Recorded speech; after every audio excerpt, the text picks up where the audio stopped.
there's no secret that President Trump believes that it is the power of tariffs which enables him to control or switch off and switch on conflicts anywhere in the world.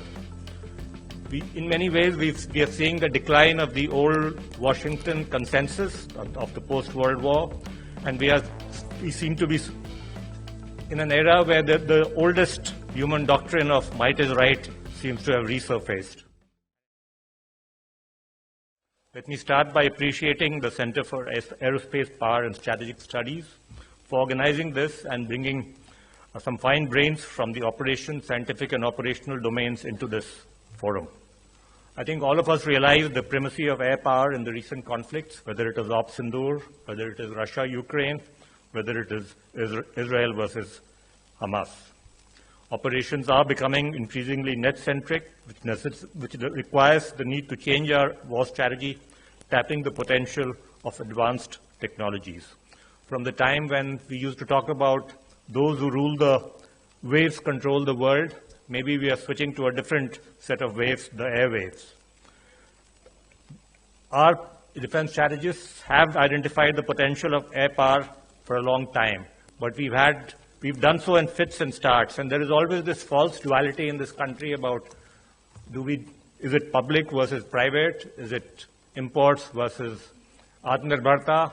I mean, the world doesn't exist in dualities. There are always grays and nuances there, and we have to take pragmatic calls on all of these, particularly at a time when the world is on fire in many ways. There is increasing economic fragmentation. There is competitive protectionism and the weaponization of tariffs. And there's no secret that President Trump believes that it is the power of tariffs which enables him to control or switch off and switch on conflicts anywhere in the world.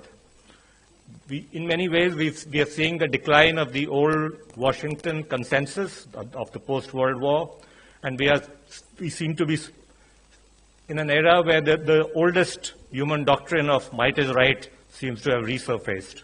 And in that context, our strategic imperative of Atmanirbhar Bharat and the imperative of being the predominant power in the Indian Ocean region and of sufficient asymmetry vis-à-vis our Western adversary, commensurate with our economic power and deterrent capacity vis-à-vis our northern adversary, all of these would be critical. A few days back, I was talking to the National Defense College in one of their convocation ceremonies, and I mentioned we have two rivals, both of which are nuclear powers. And in that context, the old doctrine of how does conventional deterrence of a nuclear umbrella or nuclear, how does it work, particularly vis-à-vis one particular rival who believes in nuclear brinkmanship and nuclear blackmail. Our Prime Minister, in the context of Operation Sindoor, made it clear that we will no longer succumb to that, to those kind of blackmail. The intent is, in the future, that terror attacks sourced from a particular part of the world as an instrument of state policy would be responded to. In that sense, we are widening the contours of possibility when it comes to conventional deterrence, even vis-à-vis nuclear powers.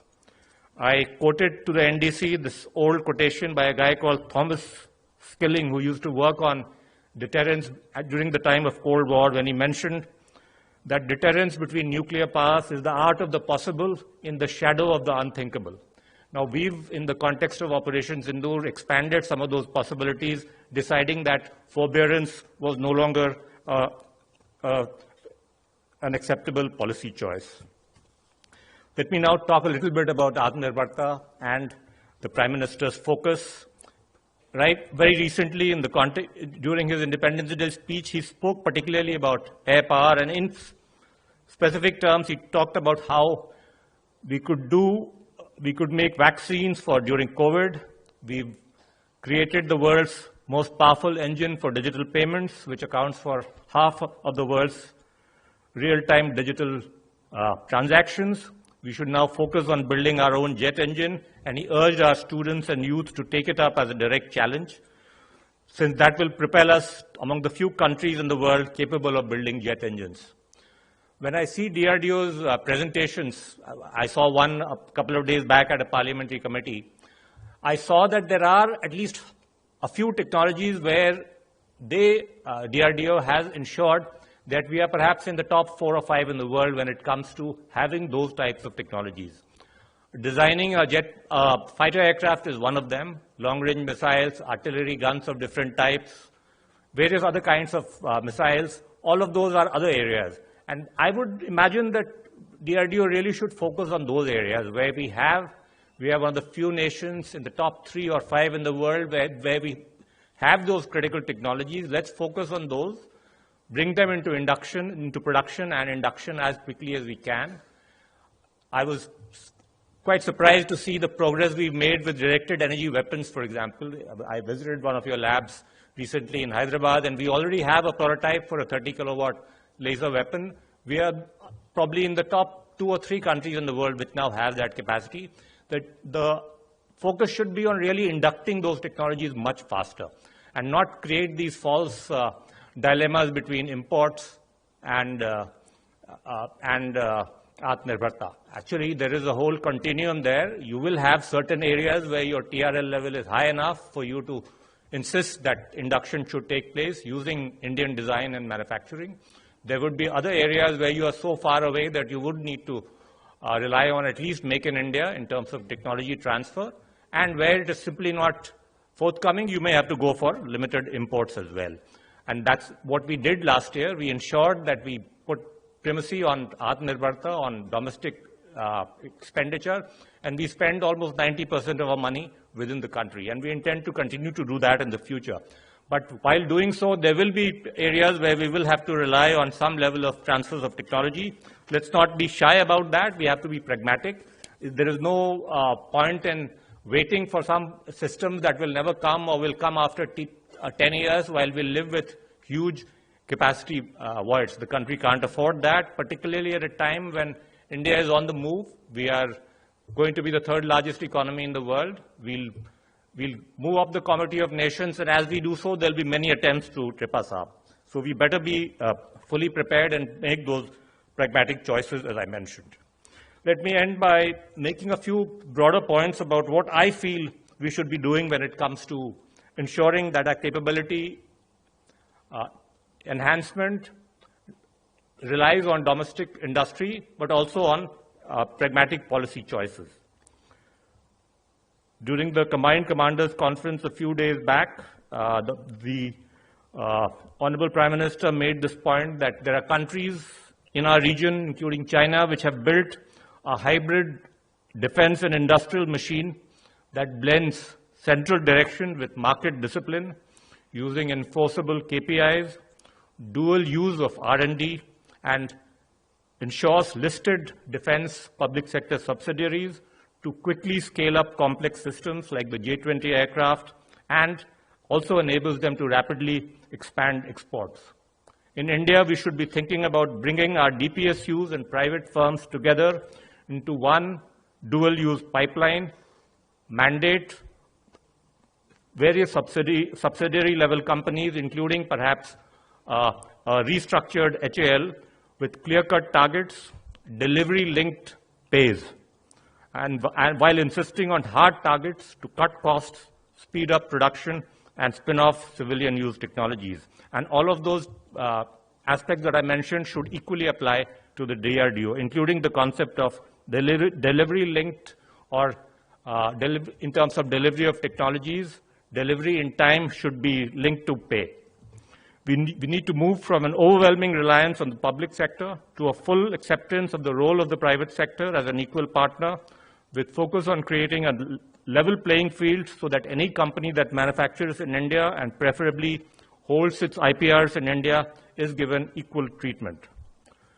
The era of AI and various other types of disruptive technology trends also means that the era of incumbency advantage, of nomination-based cost-plus contracting and procurement, of limited competition is over. It's over in the United States as well, which used to deal with only a few primes. They've got rid of that. They are now doing open competition.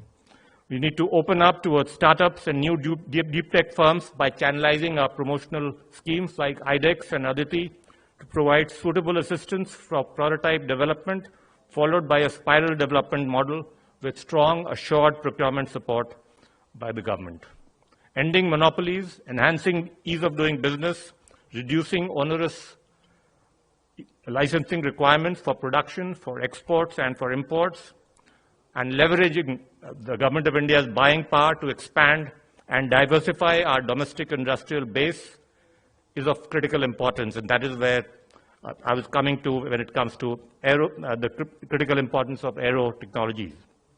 Ensuring also, for example, that when we do field evaluation trials and particularly for indigenous technologies and indigenous production, we don't hold our local companies and startups to much higher performance requirements than foreign vendors is also of paramount importance. And this last point was really addressed to our services as well. And I'm again reiterating what the Honorable Prime Minister said a few days back. He was saying that sometimes we treat our indigenous production based on indigenous technologies, we put them onto more onerous requirement than we do foreign systems. Let me end here. I think we are at a stage where we are on the verge of creating a technological and industrial powerhouse that is commensurate with our status as the world's fourth largest economy. I think in the area of critical technologies for air power also, there are areas where we are already there, and there are others where we can reach there with the help of a pragmatic mix of technology transfers and support to domestic startups and deep tech firms. Thank you very much.